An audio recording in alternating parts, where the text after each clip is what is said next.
Student, welcome to our YouTube channel Ratnesh Vishay classes. इस video में हम डिस्कस करने वाले हैं जनरेशन ऑफ कंप्यूटर्स के बारे में। जनरेशन ऑफ कंप्यूटर में जनरेशन का सेंस है एक फ्रेमवर्क, यानी कि जो भी डेवलपमेंट हुए कंप्यूटर इंडस्ट्री में 1940 से लेकर अब तक में जो भी डेवलपमेंट हुआ उनको जो है हम 5 जनरेशन में डिवाइड करते हैं और उसी जनरेशन के आधार पर उन कंप्यूटर्स की तुलना आज के कंप्यूटर्स की तुलना करते हैं और देखते हैं कि कंप्यूटर इंडस्ट्रीज़ में किस तरह से डेवलपमेंट हुआ। तो चलिए शुरू करते हैं। सबसे पहले स्टार्ट होता है फर्स्ट जनरेशन। तो फर्स्ट जनरेशन का जो टाइमिंग है वो है 1942 से लेके 1955 तक।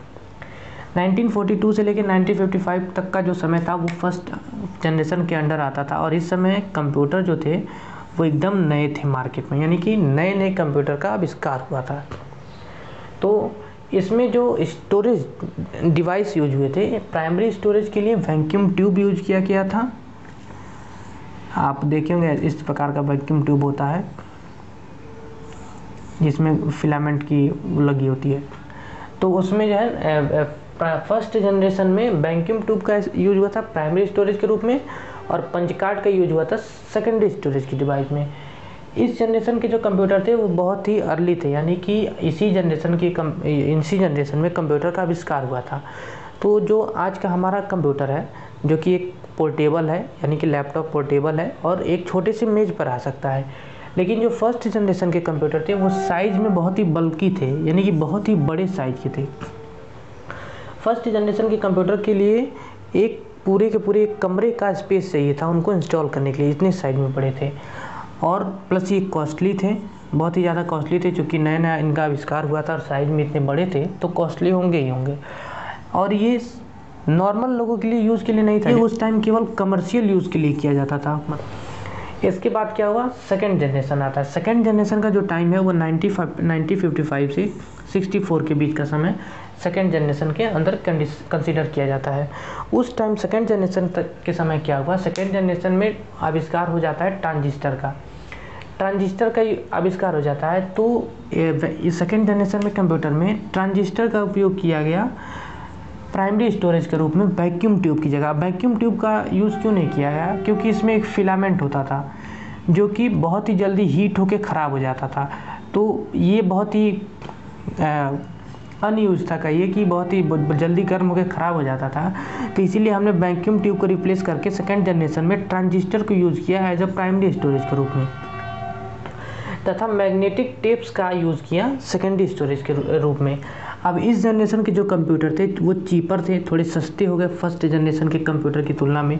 क्यों सस्ते हो गए, क्योंकि जो फर्स्ट जनरेशन के कंप्यूटर थे वो साइज में बहुत ही बल्कि थे, बहुत ही बड़े थे, लेकिन जो सेकेंड जनरेशन के कंप्यूटर थे वो थोड़े साइज में छोटे हो गए। तो उनका मेंटेनेंस कम हो गया। जाहिर सी बात है, जो चीज़ साइज में बड़ी रहेगी उसका मेंटेनेंस ज़्यादा रहेगा, तो इसीलिए ये चीपर हो गए। प्लस फास्ट हो गए as compare to first generation computer से, और ईजी टू यूज़ हो गए, यूज़ करने में थोड़ा ईजी हो गए as compare to first generation. फिर बात आती है थर्ड जनरेशन के कंप्यूटर। अब सेकेंड जनरेशन के कंप्यूटर भाई क्यों यूज़ नहीं किए, मतलब क्यों हम थर्ड जनरेशन में आ गए, क्योंकि अभी भी ये साइज़ में बहुत बड़े थे। साइज़ में छोटे तो थे, लेकिन फर्स्ट जनरेशन के कंप्यूटर से थोड़े ही साइज़ में छोटे थे, ज़्यादा छोटे नहीं थे। तो इसीलिए हमें थर्ड जनरेशन की ओर मूव करना पड़ा और थर्ड जनरेशन में हमने यूज़ किया प्राइमरी स्टोरेज के रूप में इंटीग्रेटेड सर्किट, और सेकेंडरी स्टोरेज के रूप में हमने यूज़ किया लार्ज मैग्नेटिक टेप्स का ही यूज़ किया थर्ड जनरेशन में भी। लेकिन यहाँ की जो कैपेसिटी थी, स्टोरेज कैपेसिटी, उससे ज़्यादा स्टोरेज की कैपेसिटी का हमने थर्ड जनरेशन में यूज़ किया। अब इस जनरेशन की जो कंप्यूटर की खासियत क्या थी, वो फास्टर थे as compare to second generation computer से, ईजी भी थे, ईजी टू यूज़ थे, और क्योंकि छोटे थे as compare to second generation, ये और भी चीपर हो गए सेकेंड जनरेशन के कंप्यूटर से। तो मैंने यहाँ लिख रखा है fast, easy and cheaper as compare to second generation computer. अब हम मूव करते हैं फोर्थ जनरेशन में। अब थर्ड जनरेशन में भी वही खराबी थी, ये चीपर तो थे उस टाइम के हिसाब से, लेकिन फिर भी कॉस्टली थे, और साइज में छोटे तो थे लेकिन उतने भी छोटे नहीं थे। तब हम कंप्यूटर में, और फोर्थ जनरेशन के कंप्यूटर का जो टाइम है वो 1975 से 89 के बीच का समय माना जाता है 4th जनरेशन के अंदर। इस समय हमने क्या किया, प्राइमरी स्टोरेज के रूप में आईसी यानी इंटीग्रेटेड सर्किट का यूज़ किया। VLSI, आईसी VLSI का मतलब क्या है, इंटीग्रेटेड सर्किट का यूज़ तो किया लेकिन very large scale integrated circuit. VLSI का मतलब है कि वेरी लार्ज स्केल, मतलब बहुत ही ज़्यादा मात्रा में हमने आईसीज का यूज़ किया इसी को प्राइमरी स्टोरेज के रूप में, और सेकेंडरी स्टोरेज के रूप में हमने वहाँ हार्ड डिस्क यूज़ किया था। अभी जनरेशन की कंप्यूटर की खासियत क्या थी, वो फास्ट थे, ईजी थे यूज़ में और चीपर थे as compare to 3rd generation के कंप्यूटर। मतलब 3rd जनरेशन के कंप्यूटर से थोड़ा फास्ट कैलकुलेट करते थे, ईजी थे, चीपर थे as compare to 3rd generation. 5th generation जो कि 1989 से लेकर प्रेजेंट तक का टाइम था, इस समय के जो कंप्यूटर थे वो आईसीज ही यूज करते थे, लेकिन यहाँ ultra scale, ultra large scale, मतलब यहाँ वेरी लार्ज स्केल और यहाँ अल्ट्रा लार्ज स्केल आईसीज का यूज हुआ। अल्ट्रा लार्ज, यहाँ हमने आईसीज 3rd जनरेशन में 10 यूज किया, यहाँ 50 यूज किया, तो यहाँ हमने 100 यूज किया। और सेकेंडरी स्टोरेज की डिवाइसेस के रूप में हमने यहाँ भी हार्ड डिस्क का ही उपयोग किया।